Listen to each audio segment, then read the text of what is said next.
It's time for another episode of I Am Northwest Arkansas, the podcast covering the intersection of business, culture, entrepreneurship, and life in general here in the Ozarks. Whether you are considering a move to this area or trying to learn more about the place you call home, we've got something special for you. Here's our host, Randy Wilburn.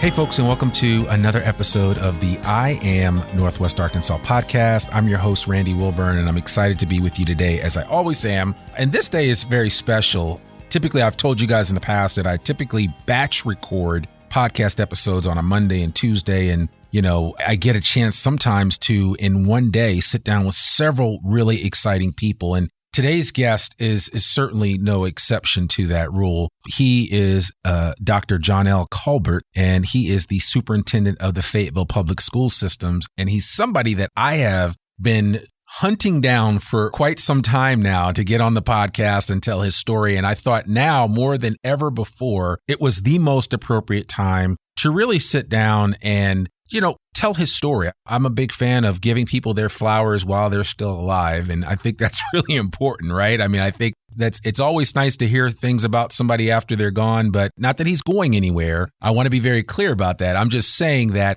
it's important for people to acknowledge folks that are doing amazing things in their local community. And Dr. John L. Colbert is certainly has been doing that for years. And so without further ado, I want to welcome someone to the podcast who is currently the Fayetteville Public Schools superintendent. He was also a teacher of special education. He was a principal at Jefferson and Holcomb Elementary Schools. He was the assistant superintendent for elementary education. He was the associate superintendent for support services. And he was the first African American to serve the Fayetteville Public Schools as a principal, assistant superintendent, associate superintendent, and superintendent. Did I get enough in? There's a lot in there. But Dr. Colbert, welcome to the podcast. Thank you so much for joining us. Thank you very much, Randy. I'm glad to be here. Yeah, absolutely. We finally did it. We finally did it. So listen, I do want to go back because a lot of times when we talk to people about their background, and I always want to introduce to our listeners who they're listening to and why they should even care in the first place. I would love for you just to share a little bit about your origin story and your background. And you can go back before, you know, you started working with the Fayetteville Public Schools, but I would love for you just to kind of share with this audience a little bit about who John L. Colbert is. Sure, I'll be happy to. And that's just that my journey began a long time ago, even before I got to Fayetteville as being an educator. I am from a small town called Rondo, Arkansas.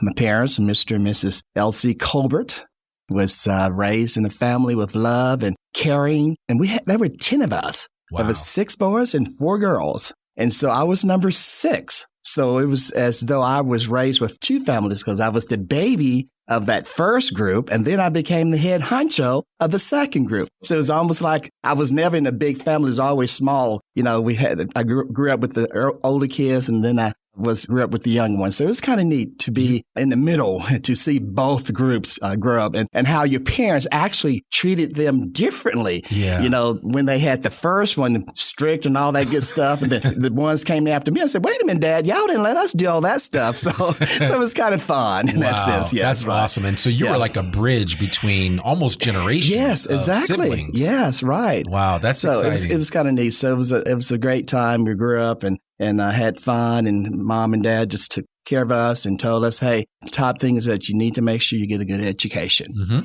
and make sure, you know, you follow the rules. You know, I've always been a rule follower all my life and trying to make sure I did the right thing because that's what I was taught. And then, of course, you know, we were raised in the church. I told someone the other day I went back to visit my 94-year-old mother who's still living. Oh, wow. And we went to church. And I said, you know, back in the day, we used to go to church and stay there all day long. So when I went back this past weekend prior to spring break, we stayed in church like we used to from 9 a.m. until 5 p.m. Oh, man. But we had a great time. So it was just brought back a lot of memories. Yeah. Because that's the way we were brought up. Hey, you have to be in church on Sunday. That's right. And then I had a friend who texted us this coming Sunday and said, hey, man, I can't be at church. I've been going here and there. I said, well, my parent would say, no matter what you did that weekend before Sunday, you're going to be in church. So after all of my traveling during spring break, I lived up to that. I was right in church with them and stayed from 9 a.m. until 5 p.m. So it's great. But that's just the way it was, you know. Yeah. And then after that, you know, raising us, making sure that we were God-fearing people and making sure that we got a good education. And,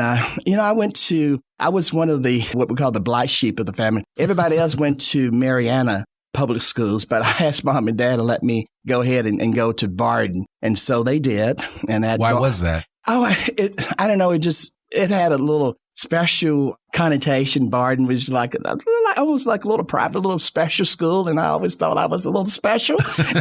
And so they agreed to let me do that. And then, which led me to the educational piece. And of course, when I was there, I was involved with all the organization. I was the vice president of the student council. And so, you know, normally the vice president always did a special project. And my thing, for some reason, I just love helping people. And so I started a tutorial program in high school when I was a junior as the student council president. And so, and all the kids really loved that and all that, and I did too. And so I said, well, I sort of like that. And so you know what this is leading to now, that tutorial program, helping kids, teaching kids. And then what really put the icing on the cake, my superintendent called me over the intercom in Mrs. Burt's English class and says, Mrs. Burt, may I see John L. Colbert in my office? Of course, what did the other classmate do? Oh, you're in trouble. And, right. I said, the superintendent is calling me, Mr. Albright, and why are you calling me to the office? You know, she says, John, I'll go ahead and go to the office and see Mr. Albright. And so I did. This is the superintendent, not even the principal, but the superintendent knew me and all. So I said, wow, what is this about? So I go in there and we sit down. He started talking to me and says, hey, John L., you know, you're this role model. Kids look up to you and all that stuff. You're a good student. I said, oh, yeah, that sounds good. Keep coming. And he kept, you know, making me feel so good and all the good things about what I do and good students follow rules and all that stuff. And I said, thank you, Mr. Albright. And he says, I have a favor of you. I said, you have a favor? You want me to do a favor for you? He says, yes, I do. And I said, sure, you know, I'm a compliant person. Whatever adults ask you to do, I normally do it. He says, I want you to be a bus driver. I say, a bus driver, Mr. Albright? And he says, yeah, because, you know, you're a model student. Kids look up to you. They always follow the rules. Anytime you do that, you have this great tutorial program. They love you and that's it. And so I said, sure, Mr. Albright, I would love to be a bus driver. And so, you had your license at this point, yes, right? I had my license. Okay, now, we didn't have a CDL now. Okay, that wasn't required. But I did have a license because I used to drive my little convertible. You know, I used to be the big talk of the city because of my convertible. So he asked me to do that. And so as a person, I said, yes, I would do that for you, Mr. Albright. And he says, great. And so I drove a school bus as a junior in high school. Wow. Because someone saw me doing the right thing, helping other people and helping the kids. And I did that for a year. And guess what? I did not have a single problem out of those kids. He was right. They all looked up to me. You know, I was 17-year-old kids. And these little kids all looked up to me and all that stuff. And so all of that, you know, being a bus driver, listening to the kids really listen to me, follow the rules and all that stuff. And then that tutorial program, guess what I decided to do after I graduated? Become a teacher. So that laid the foundation. It was a fait accompli. I mean, it just, you were just set up for that. I knew what I wanted to do. And I knew that I wanted to be a special teacher, a special ed teacher. Because remember, my tutorial program was helping those kids who had academic problems. So, and they really responded to me because, you know, I made it very interactive, even when as a, you know, a junior high school kid over the tutorial program. So I really love that. And so when I got ready to graduate and my mom said, okay, Johnny, what are you going to do? I said, I want to be a teacher. And she said, really? I said, yes, I do. And so, of course, they always supported everything that we did. So I decided to become a teacher. Then I had to decide on where would I go to college. And so lo and behold, we had Mr. Duffy. He was a recruiter from the University of Arkansas. And he came to Barden and recruited me and said, hey, man, you know, I read your background and all that stuff. I think you would be a great student at the University of Arkansas in Fayetteville. I said, Fayetteville? Now, you tell me where that is because at that time we didn't know. Yes. And so he said, sure, you should come up there and all that stuff. You'll love it and all. And I said, okay, I'll try it out. I came here 50 years ago a summer right after I graduated from high school. So this coming June, it'll be 50 years that I came here. I lived here longer than I did back home. Right. Yeah. Wow. So you graduated high school in 1973. 1973. Wow. Okay. Yeah, 50 years ago. That's exciting. Yeah. I came here and I told you I wanted to major in special education, and I did. And then, of course, during that time, I was active, pledged Alpha Phi Alpha fraternity, and was very involved there. And then I did all that during college because I feel like you need to be involved. My parents always say, hey, you would stay out of trouble if you're involved with some type of organization who's really making a difference. And Alpha was doing that. And so, hey, I said, that's me. Yeah. Giving back, volunteering for the community and all that stuff. So I joined the fraternity Alpha Phi Alpha, and then I was studious because, I told the brothers, hey, I'm here to get an education. Right. And so I did. I did that in 3 years and graduated. And then after 3 years, I had to make a decision because I had, different people recruiting me to come to their district. One was in Dallas and one was in Georgia. Then one was here in Fayetteville. And so I had to say, oh, my God, I need to make a decision here. Should I go to the big city where the big lights are, or should I stay in a small? Remember, Fayetteville was small back then. 50 years ago. So I made a decision. I said, I think I'm going to stay here in Fayetteville. Mr. Knight was the principal. Okay. And invited me and said, hey, and to an interview, and he liked what I had to say. And I said, hey, I'd like to offer you a special education class. And I said, sure, I'll take it. So that was the best decision I made 50 years, that was 47 years ago when I accepted that position. And so I started teaching special ed. And like I said, even when I was a junior in high school doing that tutorial program, I was very interactive with my kids. I wanted to engage them. Sure. And I did all those good things with my special ed students. They were 5th and 6th grade students. And so my other team members, 5 great white females, teachers in the 5th and 6th grade wing, and they saw me doing all these great things and kids responding and doing great. And guess what they said? Told Mr. Knight, we want him to be part of our team so that we can do the same thing. And I tell them the only way I would join the team, I must make sure that I have my kids to be integration back in that time with special ed, and I felt that was great that we was going to make sure all the kids rotated and they were part of the regular classroom teachers. Right. And so that was a big hit back in the day. And they agreed to that. And I must say, Mrs. Pennington, Mrs. Briggs, Mrs. Cleveland, and Mrs. Lockhart, they took me under their wings and really helped me through that journey.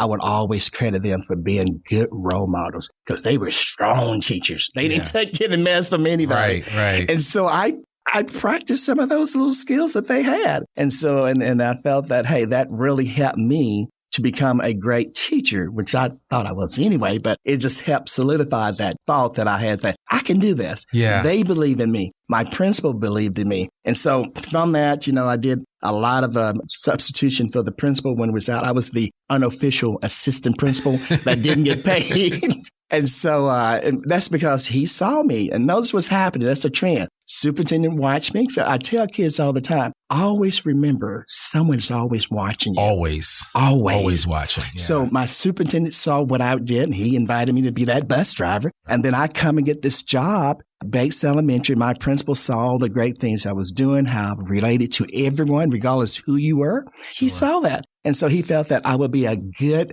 lead assistant, unpaid person to fill in when he wasn't there. And so I did that, loved it, loved my kids, loved my fellow teachers and all, and parents were great at Bates Elementary. And then another great thing happened to me during the time when I was being that unofficial, unpaid assistant principal, a person by the name of Pat Jackson. Notice I remember all these names from 47 years ago. Yeah, you're good with names. That's because awesome. they made a difference in my life. Sure, that's the reason why. Sure. And so Pat Jackson came as an intern in HR. She did her internship at Bates, working with the principal and also worked with me as the unofficial assistant principal. And then we had a great time and all that stuff. And the year passed and Pat left and got a job in Fort Smith. And then a principalship came open in Fort Smith. Guess who Pat called? You. Me. Yeah. Why? Again, she saw me in action. Yeah, and she was watching me. So my message to everybody, don't forget people are watching you daily. Yeah. And that can make a difference in your life. And because that, I can contribute that to, hey, people was watching me. I did the right thing. And they saw that I was successful from the bus driver from the teacher, from the principal, that she hired me because she was in that building for a year and saw me in action and invited me to come to Fort Smith to be a principal at Howard Elementary. I did that 3 years. I commuted to Fort Smith over the old Highway 71. Before the Bobby Hopper Tunnel. Yes, exactly. Yeah. And guess how many days did I miss school those 3 years? None? 0. Yeah. Wow. 0. Wow. And it was very interesting. You know, the climate is totally different in Fayetteville and in Fort Smith. Yeah, the River Valley is different. Yes, right. It's different. Yeah. It would be snowing and ice and everything here in Fayetteville, and in Fort Smith, the sun was out. Right. But that first year, I drove by myself. If for some reason God was with me, I would leave so early that the snow and everything would come in, and I get to Fort Smith, there was nothing. Sure. And so I went to work every day. And then the last 2 years, my late wife, Cheryl Jumper Colbert, she got a teaching. She was a teacher also in Fayetteville. And then when we said, we may be moving to Fort Smith. So she got a teaching job in Fort Smith. And so we drove together the last 2 years with her and myself and my oldest daughter. And so we did that for 2 years. And out of that 2 years, there was only one bad day that we had. And my wife said, John L., I'm not going anywhere. I'm going to say, and I said, hey, I can't miss a day of school. I'm going to work. So I did go. I don't know if you know about Artist Point. That's a sharp curve on the old Highway 71. And I got in the ditch. I said, oh my God, what's going on? But for some reason, I had one chain. Don't ask me why I only had one chain in my truck. And I got that one chain out and put it on my car, and I made it to Fort Smith. Really? And everybody else passed me. And guess where I passed them? Mountainburg, because they couldn't get the hill. I got up the hill. With the chain. Again, I did not miss a day. And so fortunately, then the next year, an opening came open at Jefferson Elementary. I was back into my hometown, Fayetteville. And so I accepted that position at Jefferson Elementary. That was my first principalship in Fayetteville at Jefferson Elementary. What year was that? That was 87. Okay.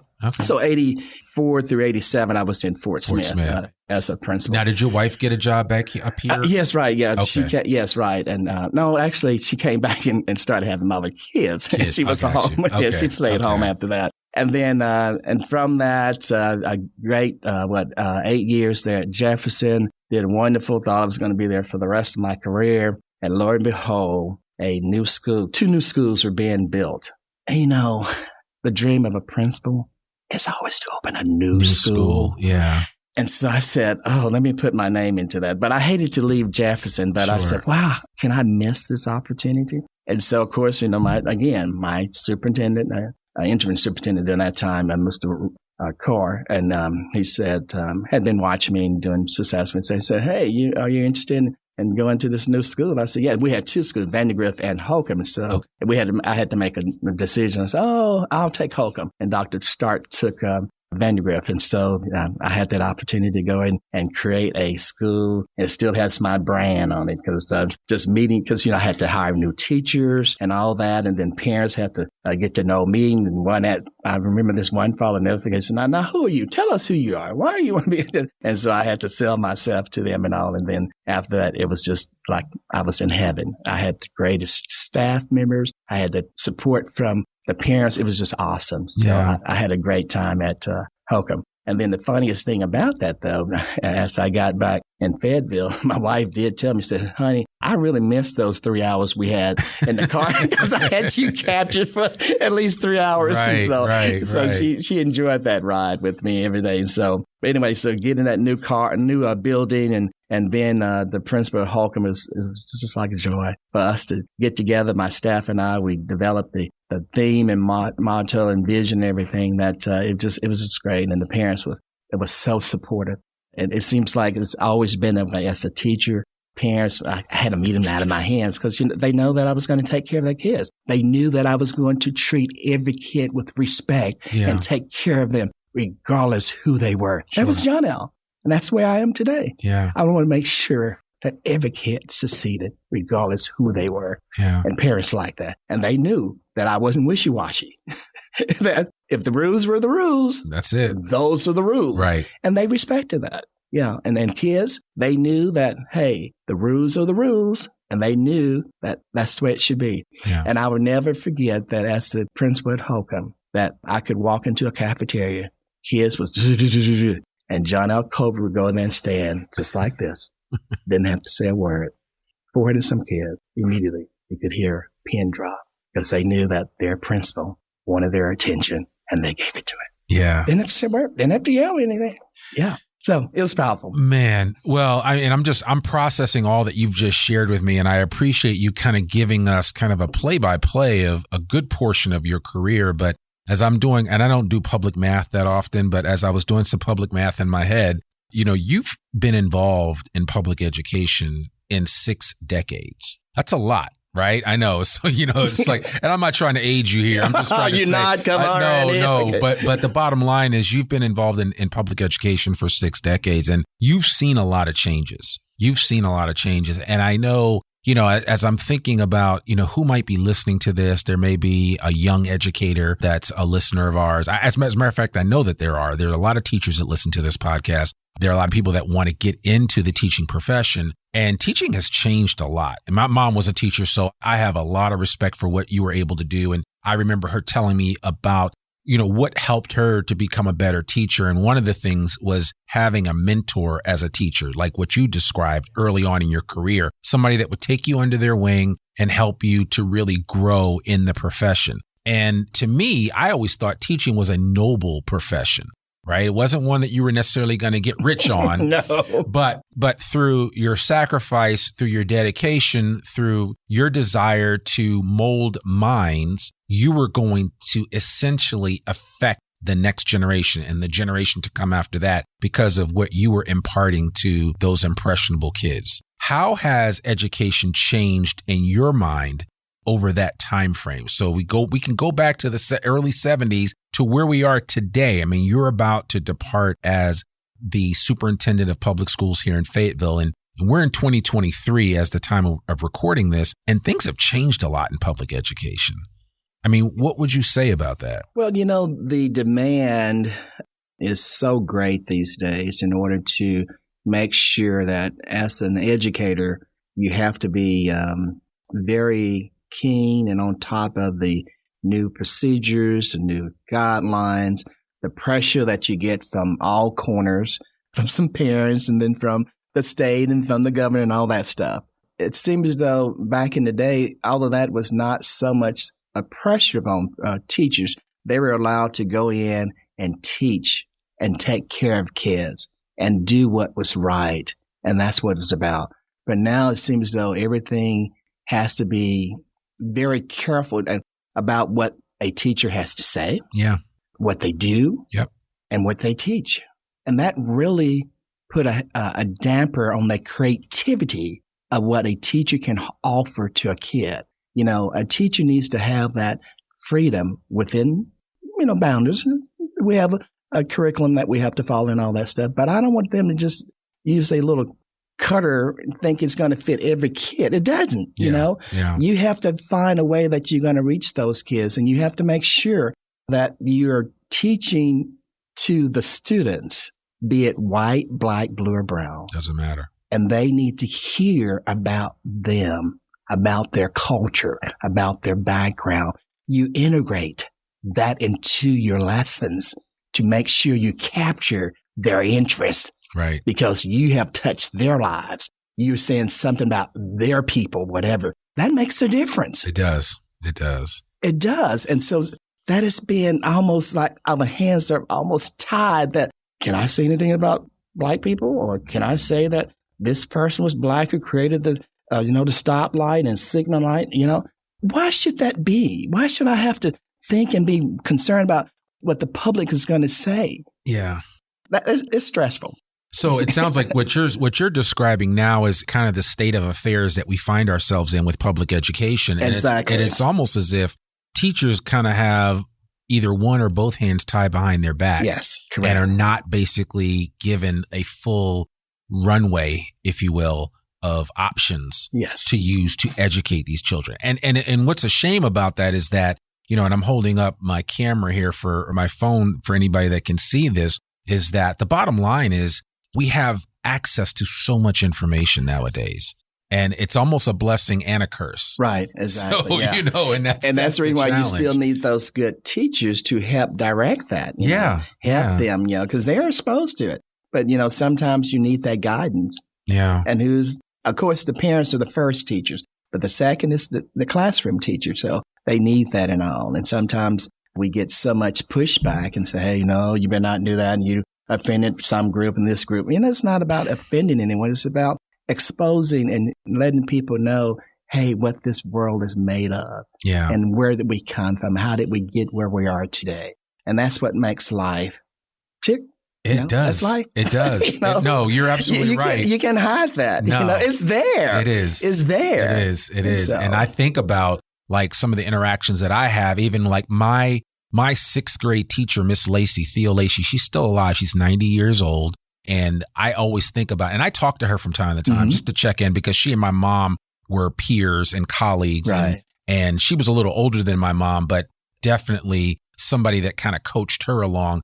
But I just remember the profound effect that Miss Lacey had on my life, both at the time that I was physically in her class to today. And I'm 53, and the difference and everything that impacted me in that 41 years time, she played a major role in that. And that's the role that most teachers should play in the lives of their students, where you are relearning and remembering and taking lessons that were imparted to you in those primary years of education when you become an adult, right? And it just allows you, and some of the lessons that you were teaching and the lessons that you learned yourself, which allowed you to become a bus driver at 16, those lessons serve you well through life. Exactly, yeah. They really do. And that to me is my biggest concern about where we're headed in education, in public education, because if you hamper the efforts of effective educators to truly educate the child, the whole child, then, I mean, what does that mean for our society? It means that we're going to lose out, and our kids are going to lose out. And then also with that pressure on those great model teachers, some of them say, hey, it's not worth it. No. They're going to take all of those skills that they have and leave the profession. Career. Yes. Yeah. Yeah. That is my concern with all the pressure that's going on, that's put on teachers today. We're going to lose some good teachers. Yeah. Well, let's hope that maybe there's a policymaker out there that's listening to this and will be encouraged by the conversation because, again, it is a real talk. It is. It's something that we have to be concerned with. But, honestly, this episode is to celebrate you. It's to celebrate the life of John L. Colbert and what you have meant to the Fayetteville Public School systems and by proxy, the thousands of families that you've come in contact with over the years. And I'm sure for every decade, people have a John L. Colbert story. But is there anything that as you start, because I can only imagine in your head, you're starting to process the end of this particular journey, right? And now you're going to pick up something else and run with it. But because once a teacher, always a teacher. But is there anything in particular that stands out in your mind about what this whole period means for you, both as an educator, as a principal, as a superintendent, as an administrator? What is your biggest kind of aha moment as you come to the end of your career with the Fayetteville Public School systems? As I reflect upon my journey as an educator, the 3 years in Fort Smith and then the other 44 years here in Fayetteville, it's one of joy for one thing. And then I'm just hoping that I leave a legacy where people see that John L. Colbert wanted to make a difference in the life of all kids. And I still hope that is going to continue to happen. Because as I look at some of my colleagues and fellow teachers and all, they have that passion and they have that love for education that they too want the same thing to occur.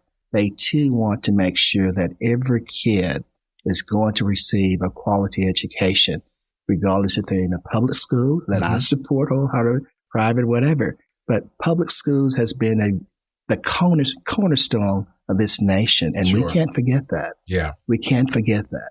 So I'm hoping that should always be out front. And then, as I think about my journey, I'm going to use two things that really touched my life and really made me want to continue to be an educator. And one is that from that bus driving situation, 50 years later, I'm in Hot Springs at a funeral. A minister came down the aisle looking for me and says, "Are you John L. Colbert?" And I said, "Yes, I am." And you know what he told me? He says, "Hey, I was one of the little students on that school bus that you drove, and I want you to know that I appreciated the fact that you took care of us." Yeah. I want you to know that. Yeah. Man, that was 50 years ago. Wow. He came and found me. And then there was a student who attended Bates Elementary, and she did a little article in the newspaper. And that article said that, "Thank you, Mr. Colbert, for being that great teacher and role model, being that Black teacher. I want you to know that the things that you taught," this is a white student, "the things that you taught us, the values and all the things that we learned, I'm teaching it to my son." I said, wow. Yeah. I mean, so I'm hoping that I've touched a lot of lives, sure, that they too would make sure that we continue to live in a society that every person is treated with respect, regardless of who they are. Yeah. Every person is given the opportunity to succeed, regardless who they are. Sure. That has always been my philosophy. Man. Making sure that we make a difference in the lives of all kids, regardless who they are. Yeah. And again, like I said, we can't play favorites in that area. No, we can't. We have to teach the whole child and all of the children. Yes. Yeah. Right. Because you want them to be productive citizens. Right. And how you do that? Give them a good education. Exactly. And also let them know that you love them, you care for them, and you're going to be there for them. Sure. And I did that for my teachers. I did that for my kids and all. Yeah. That's my philosophy. You know, before we close up, I'd be curious to know what your thoughts are around the fact that a lot of times in this day and age, you know, kids aren't taught to critically think and to reason, right? Like, you know, when I was in high school, and again, I was in high school in the 80s, I mean, the debate team was big. So that way I could, if I didn't agree with something that you agreed to with, that we could debate that. Right. And have a conversation about it, as opposed to kind of yelling at each other saying, "Oh, well, your ideas are dumb and mine are superior," or, you know, whatever. What do you say to that whole concept of being able to critically think and reason, and the fact that it doesn't exist the way that it used to exist? And I don't know that, I mean, I'm sure it's being taught. Yeah. But I want to invite anyone into any classroom in the Fayetteville Public Schools that we are not trying to indoctrinate or whatever. We're trying to make sure that you are a critical thinker. We do that, and we continue to do that. And we allow kids to be engaged because we want to empower them. Because remember, we just can't, you know, we don't do the things that we teachers used to do, just feed and stand there and lecture. Right. We don't do that anymore. We want kids to be thinkers. We want to give you a problem we want you to solve. Turn around and talk to your buddy next to you in the classroom. That happens. Yeah. You know, that teacher's not just sitting up there teaching all the time. They want to give those a situation to you as a student, and they want you to solve that. Sure. So that being a creative thinker, that happens still today. Yeah. And you want to encourage that at every turn. Yes. I do it with my 3 boys. Right. I'm constantly telling them to, you know, you have to think through the things that you're doing, why you're doing them, what motivates you to do them. And I mean, I think it's important for that And message. we always tell parents, you are the first teacher in that child's life. Right. And you should always be. We just come along to help subsidize the things that's maybe missing to help your child grow. Help your child be a creative thinker. That's what we're there for. Yeah. No, well, I mean, you've said it so many different ways, and I appreciate you kind of giving us a full undertaking of your experience. As we wind up here, what is your advice for the incoming superintendent, John Mulford, who will be taking over? And I know that there were several highly esteemed individuals that were interviewed and taken through the process by the Fayetteville School Board. But I'm curious to know what would be your one piece of advice that from one superintendent to another that you would impart to Mr. Mulford as he comes in and takes over from where John L. Colbert left off?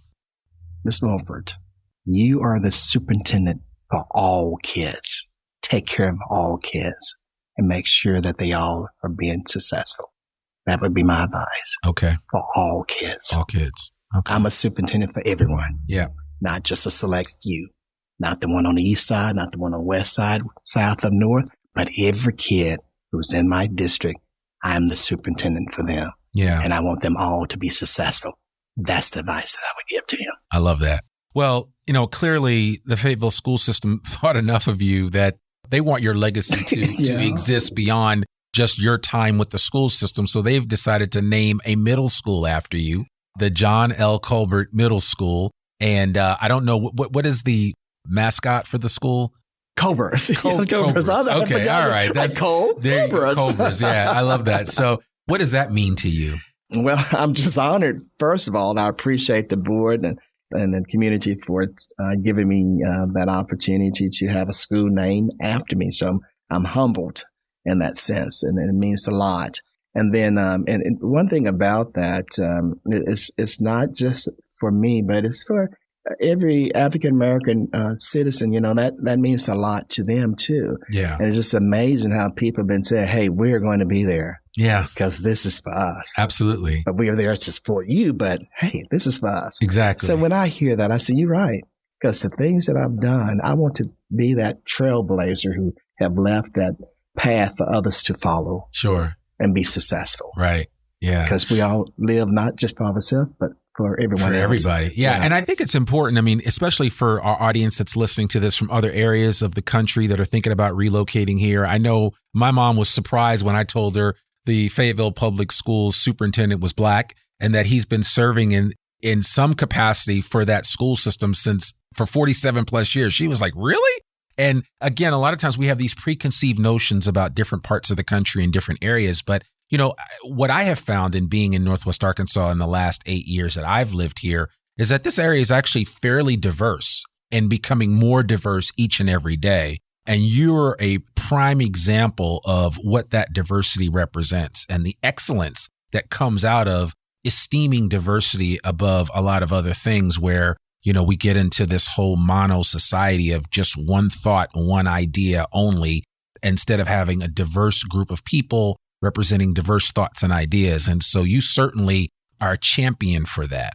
And so I really want to thank you for being that here in Fayetteville and beyond. Right. Yeah. And I must say that Fayetteville has been very accepting. Yeah. And I love that. Yeah. Very inclusive. Right. Ever since I've been here, that's 50 years ago. Oh, Fayetteville, Arkansas. Yeah.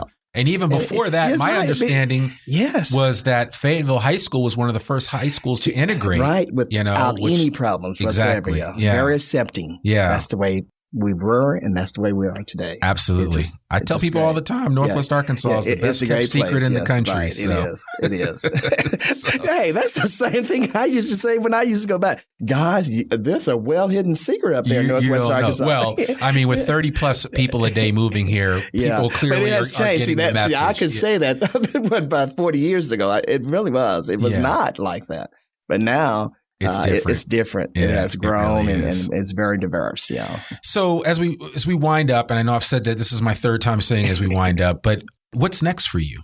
What's next for John L. I know Colbert? You like to ride your bike on the trail. Yes, I have to. I see. The thing I notice is that I see you out at a lot of events, and I know you were part of the Dr. Martin Luther King Council, Council, which does great work here in Northwest Arkansas. But what is next for you? I mean, next for me is to, of course, continue to give to my community and still continue to be in Northwest Arkansas and Fayetteville because I have two granddaughters who will be in the Fayetteville School District. And I want to make sure I'm there to help guide and help make sure that we stay on the right track. So that means a lot to me. I love Fayetteville. Yeah. I love the school district. And I have an investment because I have those two granddaughters who are going to be in there. So I need to be there helping and sharing my thoughts and voicing my concerns if there are any. Right. And so so that'll be one thing. Volunteers are another. Second, I have a 94-year-old mother who lives in Rondo, Arkansas still, and who's still going strong. I want to spend a lot of time with her. Yeah. I'm going to be going over to Rondo quite often. And I also just travel. I want to just travel and enjoy life. I haven't done that as much as I would like to have had, but now since I won't have a job to hold me down. You have options. Yes, right. Because I have one scheduled right after June the 15th, which is the ribbon cutting ceremony for the John L. Colbert Middle School. Then on that Sunday, I'm getting on a plane going to Germany. Oh, wow. Yes, wow. Right That's after exciting. that. Yes, so I'm looking forward to that. And that is a two-fold type thing. One, remember, I'm a special ed teacher in Special Olympics.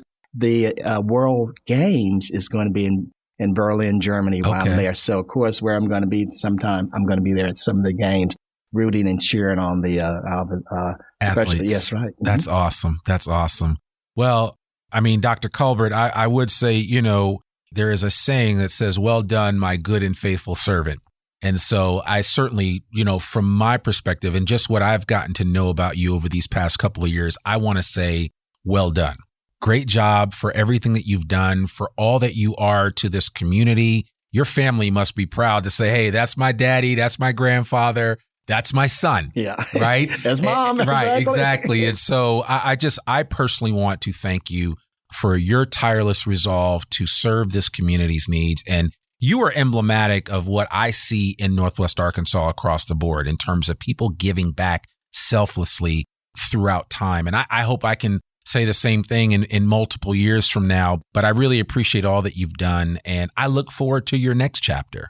And we're all rooting for you for the things that you're going to be doing next here in Northwest Arkansas and beyond. And certainly know that you have a friend here at the podcast. And if you ever want to come back and share more stories about some of your experiences. And I mean, we just really touched the tip of the iceberg. 47 years, a 45-minute podcast is not going to cover it all. But I wanted to give people a little bit of an idea of really who John L. Colbert is. And just so people understand the scope and the breadth of what is about to the vacuum that's going to be created because you are stepping away from your role and moving on to something else. But you've set us up for success. So I want to thank you for that. Thank you. Yeah, I appreciate it. Absolutely. Thank you very much for the time. Absolutely. It was my pleasure. Well, folks, there you have it. Another episode of the I Am Northwest Arkansas podcast. You can get all of the show notes for this particular episode. Any contact information we'll get from Dr. Colbert, and we will share that out on the show notes. So if you want to reach out to him and send him a congratulations and a thank you, I think that would be totally appropriate to do. And I certainly want to encourage you to consider doing that. To learn more about us or to read or download the show notes from today's episode, visit IamNorthwestArkansas.com. You can listen to this podcast and sign up for our free newsletter to keep up with us and all things NWA. Sign up today. You can also subscribe to the I Am Northwest Arkansas podcast wherever you listen to it. And please consider rating and reviewing us on Apple Podcasts. Remember, our podcast comes out every Monday, rain or shine. I'm your host, Randy Wilburn, and we'll see you back here next week for another new episode of the I Am Northwest Arkansas podcast. Peace. We hope you enjoyed this episode of I Am Northwest Arkansas. Check us out each and every week, available anywhere that great podcasts can be found. For show notes or more information on becoming a guest, visit IamNorthwestArkansas.com. We'll see you next week on I Am Northwest Arkansas.